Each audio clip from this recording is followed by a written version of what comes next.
Au cours de ces dernières années, vous avez certainement entendu parler des OGM, organismes génétiquement modifiés. Ce sont donc des organismes dont on a modifié le génome pour leur donner certaines propriétés. Et j'avais d'ailleurs réalisé une vidéo sur des jumelles nées en Chine qui avaient été donc génétiquement modifiées pour avoir une résistance naturelle au sida. Et je parierais qu'on ne vous a pas forcément parlé de ces OGM uniquement en bien, plutôt en mal d'ailleurs. J'en aurais mis ma tête à couper. En France, le débat revient régulièrement et le dernier à l'avoir remis sur la table est François de Rugy, l'ancien ministre de l'écologie. Lui en parlait plutôt en bien. Pourquoi ça? C'est intéressant ce que tu dis parce que le remplaçant de Nicolas Hulot est connu pour un engagement écologique qui ne date pas d'hier et faisait cette proposition justement dans le but de protéger l'environnement.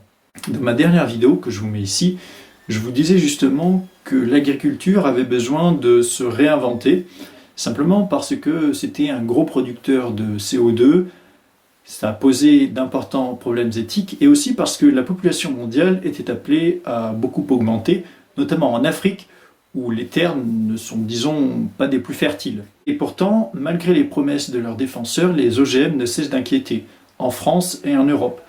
D'après l'Office de radioprotection et de sûreté nucléaire, dans son baromètre annuel sur la confiance dans la science et sur la perception des risques, les OGM inquiéteraient 50% d'entre nous. C'est la première fois qu'une majorité de Français est inquiète par cette technologie. Et ce sont d'ailleurs les organisations écologiques qui sont les plus défavorables à l'utilisation des OGM au nom d'un principe de précaution. Alors les OGM, danger ou opportunité? Le premier argument qui revient le plus souvent dans la lutte contre les OGM, c'est le fait qu'ils ne seraient pas naturels.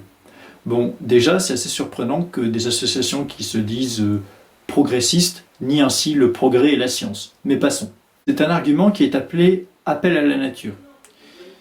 Et pour tout dire, je suis bien incapable de vous définir ce qu'est la nature. Est-ce que c'est le contraire de l'homme? Pourtant, l'homme est issu de la nature. Est-ce que c'est ce que l'homme fabrique? Dans ce cas, l'agriculture n'est pas naturelle.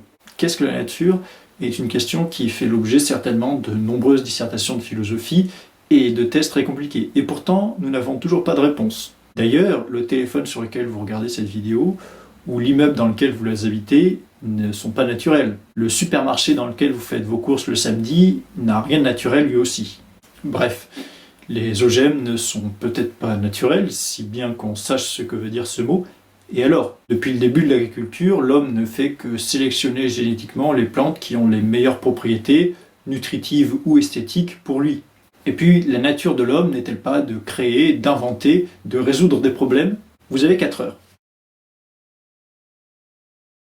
Scientifiquement, il est difficile de se mettre d'accord sur une définition commune des OGM.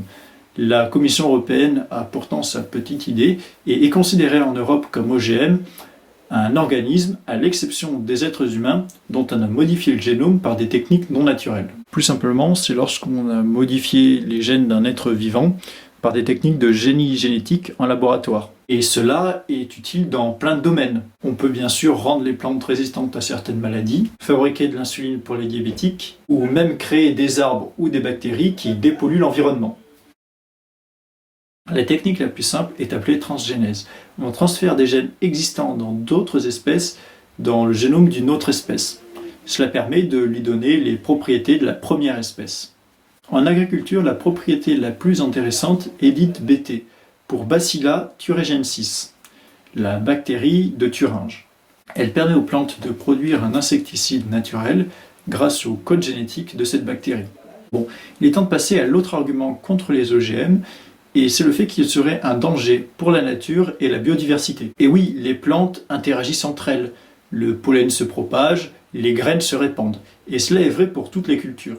Et ça voudrait dire que les plantes OGM pourraient ainsi se répandre et remplacer les plantes normales. Et oui, parce que ces plantes naturelles sont dotées d'une propriété qui les protège des insectes et qui leur permettrait d'être plus efficaces face aux plantes que l'on retrouve traditionnellement.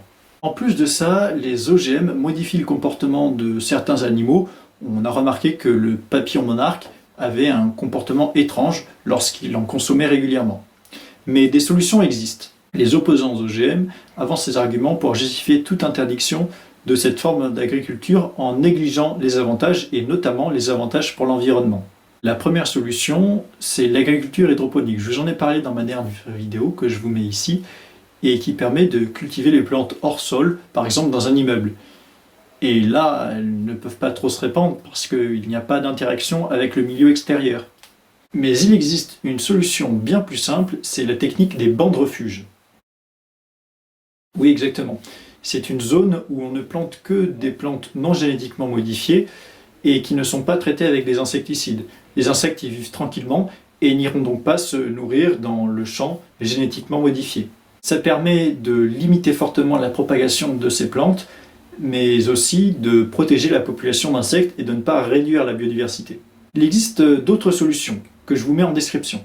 Le dernier argument que nous allons voir est peut-être le plus important et celui qui fait le plus peur. C'est le fait que les OGM seraient un danger pour notre santé. Et pour cela, il s'appuie sur une étude, l'étude de l'équipe de Seralini, qui démontrerait que les rats nourris aux OGM développent une maladie que vous connaissez peut-être, plutôt grave, qui fait peur, le cancer. Mais la recherche évolue, et toutes les institutions internationales, y compris celles qui sont opposées à la culture d'OGM, comme l'Union européenne, ont démontré que cette étude comportait de nombreux biais méthodologiques. Il y a de nombreuses erreurs, peut-être un peu de fraude scientifique, et les conclusions ne correspondent pas aux résultats rapportés de l'étude. Et on peut d'ailleurs se poser la question, est-ce qu'une mutation dans le génome d'une plante peut entraîner la production d'une protéine toxique? A priori oui, et c'est déjà arrivé, avec des plantes naturelles. En Allemagne par exemple, un homme est tombé gravement malade après avoir consommé ses courgettes qui avaient muté et qui étaient capables de produire une protéine toxique. C'est le cas aussi de certains champignons qui, s'ils sont consommés, peuvent entraîner la mort. Et ce n'est pas propre aux OGM. D'ailleurs, les OGM sont extrêmement contrôlés et sont soumis à un protocole d'autorisation semblable à celui des médicaments. En plus, il existe de très nombreuses études qui ne démontrent pas que les OGM ne sont pas dangereux, mais qui démontrent que les dangers ne sont pas identifiés. Et oui, il n'est pas possible de démontrer que quelque chose n'existe pas. Si je veux prouver que les pigeons ne sont pas roses, je dois chercher tous les pigeons dans le monde et je n'en trouverai aucun de rose. Mais on pourra toujours me rétorquer qu'il y a forcément un pigeon que je n'ai pas trouvé parce que les pigeons roses, ça existe. On a même plusieurs méta-analyses. Les méta-analyses, c'est le plus haut niveau de preuve scientifique puisqu'elles font la synthèse de plusieurs dizaines, plusieurs centaines et parfois milliers d'études. Il y en a une qui regroupe environ 1 millier d'études qui conclut à l'absence de risque de la consommation d'OGM et une autre qui regroupe des études faites sur le long terme et sur l'intergénérationnel qui ne trouvent pas de risque ni sur le long terme, ni sur l'intergénérationnel. Encore une fois, cet argument est plutôt bidon. Alors que conclure? Que les fortes restrictions à la commercialisation en Europe sont plus politiques que sanitaires, plus politiques qu'écologiques? Oui, certainement. À mon sens, c'est vraiment dommage, parce que les décisions écologiques aujourd'hui sont prises contre la raison, contre la science, ce qui mène à des décisions qui ne sont pas écologiques du tout, comme l'arrêt du nucléaire ou bien encore l'interdiction des OGM. Parce que les OGM seraient vraiment une arme de poids pour sauvegarder la biodiversité en arrêtant d'utiliser des pesticides, mais aussi en diminuant par exemple la production de dioxyde de carbone. Si vous souhaitez aller plus loin, je vous laisse bien sûr les sources en description. Vous pouvez également vous abonner, aimer la vidéo si elle vous a plu. Salut!